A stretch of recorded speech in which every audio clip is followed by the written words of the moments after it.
All right, Bow, down here at the beach, Capo Beach, chilling at the ocean. I got the dinghy. A dinghy is basically the small boat that goes attached to your big ship. Well, the big ship's in storage right now. A couple of days I wanted to clean this thing up. Got new tires on it. Cleaned out the back. There was a bunch of junk on there. I got this little, I think this is a full mattress that folds.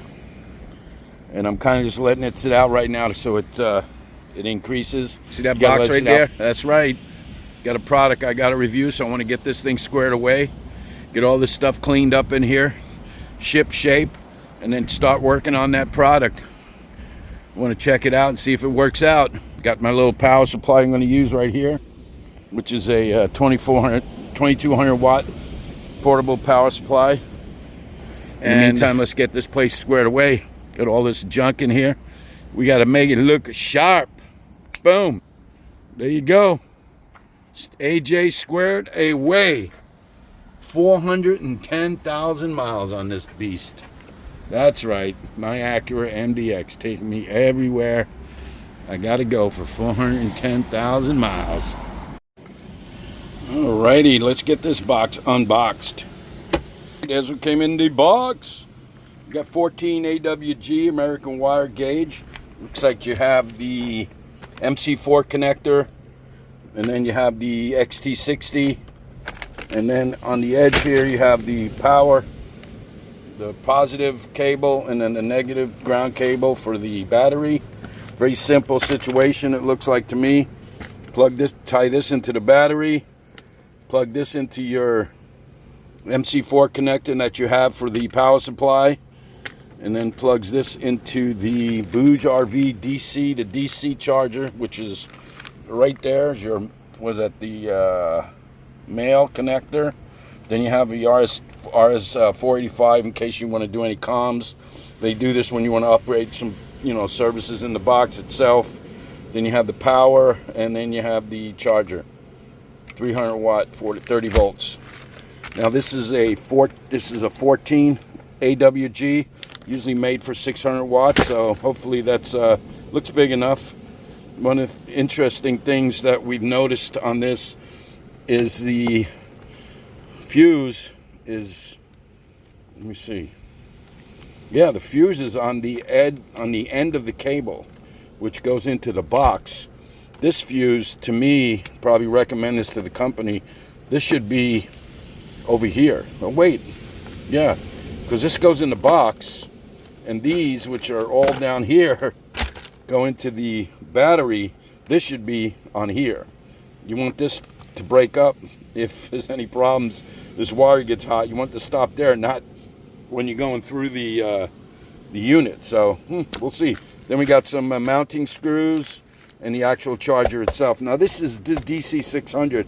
To me, it's not the actual charger.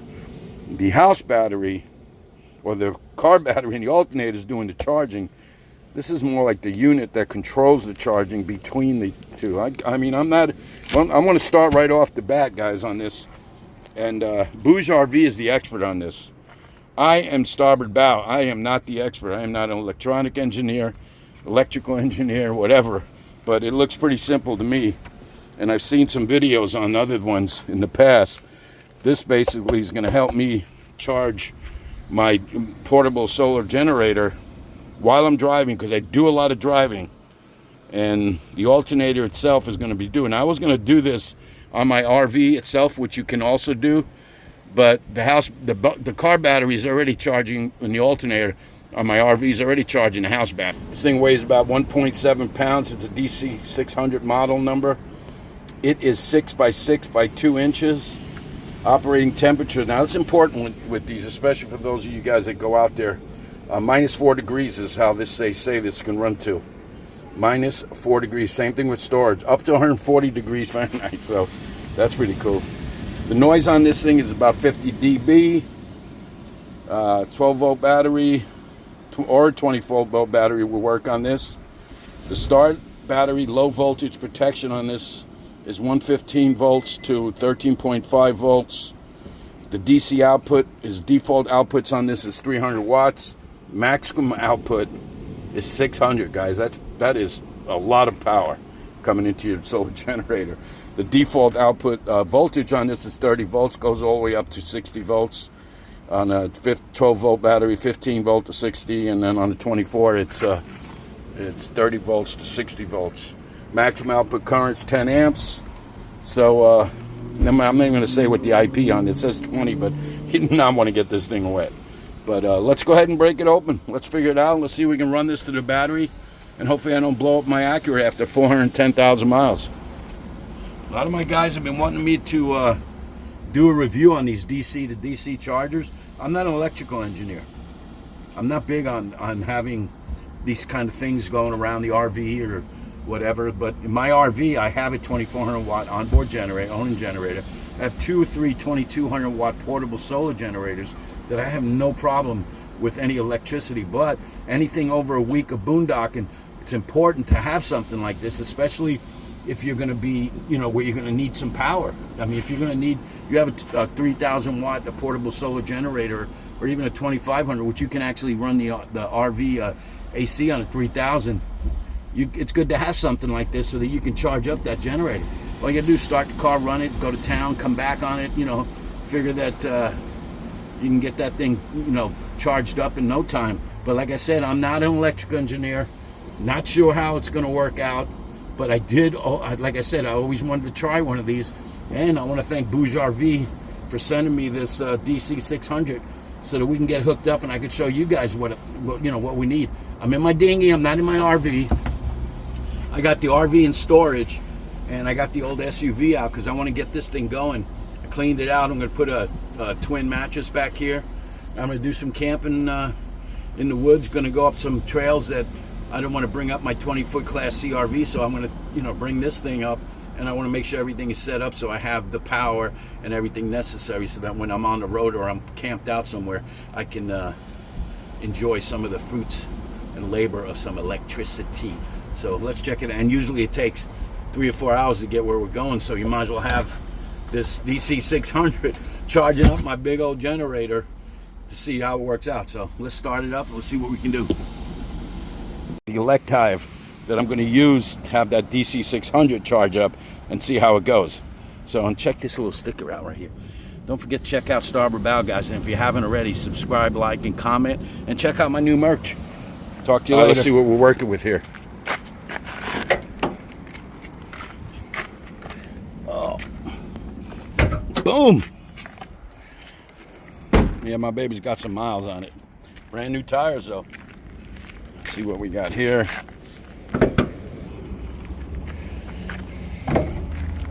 I did replace these a couple years ago, so that's why this hood has actually got some cush left on the shocks. Okay, here's what we got working right here. I am not an electrical engineer, and I'm going to wipe that down, clean it up a little bit.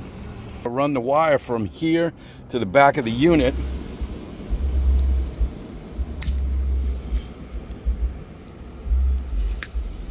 All right, all you electrical engineers, I'm sure you're going to let me know what I'm doing right. I know that I'm going to clean these posts, these terminals off. That's the first thing I'm going to do. I got some lithium grease that I'll put on after that. I make sure I wipe everything down. It's nice and clean. Okay, I got the positive connected there. Hopefully that's nice and clean. I'm just going to tighten it up real quick, and then I'm going to put on the negative side. Got the negative on the negative terminal. Okay, so now what I'm going to do, guys, is I'm going to take the input of both of these cables right here. There's a little rubber grommet or something right here. Nut goes all the way up. See the positive and the negative? It was red, so we should connect the red first. Ah, there we go. Oh, that's up. Now she's tight. Okay, we got everything connected. We have the BougeRV DC600 Alternator Charger. Then you have your XT60 that comes with the package. You plug that in here. Let me show you real quick. This is your XT60 connector. This is your RJ45, the old connectors. And they use this for communication purposes, I'm sure. Doesn't even mention anything in there, so that when you want to upgrade the firmware or do something like that, you can do it. We have the MC4 connectors that's part of the XT60. In this case, I have an MC4 here that I'm using. We got power, we got green lights both ways. Just came on. Let's find out. Right now, guys, I'm getting 250 watts. I have to go ahead and I got to download the app. Okay, there's an app right there to install, guys, in your user's guide. Okay, let's add a device. Only this time. Allow. Connect. New equipment. Can you learn more about it? Let's skip that baby right there. Okay, let's connect. See what she's doing. There you go. 13.6 voltage. Okay, you got charging is open. Let's check this volts here. Agree. I have agreed. Charging voltage is 30. Let's do 50. Confirm. Next. Agree. All right, there you go, starboard bow. 60 volts, free electricity. Charging up this amp. This probably charge this thing up in 2 or 3 hours. To the old Acura, and the app, as you saw, is easy as heck to put in 60 volts, 30 volts, whatever you want to do. Make sure it's just nice and set up. She's all connected there. She's all connected there, and most of these power supplies can use that BougeRV 600. So there you go, guys. I want to thank BougeRV for sending me that DC to DC. I'm going to go ahead and set this up. I'm going to actually run it through the Acura, get it set up properly so that I can use it, but I'm going to put in a little switch where I can turn it on and off when I don't need to use it, so that the alternator is not charging up this thing when you don't need to do it. So BougeRV DC600 DC to DC Alternator Charger, and that's the way it goes. Again, BougeRV, thank you so much. The opportunity to do business with you. And next time you got a product, something you want to think, I already did your panels, now I did your DC to DC. Let's see what else we got down the road. Again, subscribers, viewers, thank you for watching. If you haven't already, subscribe, like, and comment. Don't forget to hit that bell. Next time we got something going, you'll see it. Have a great day.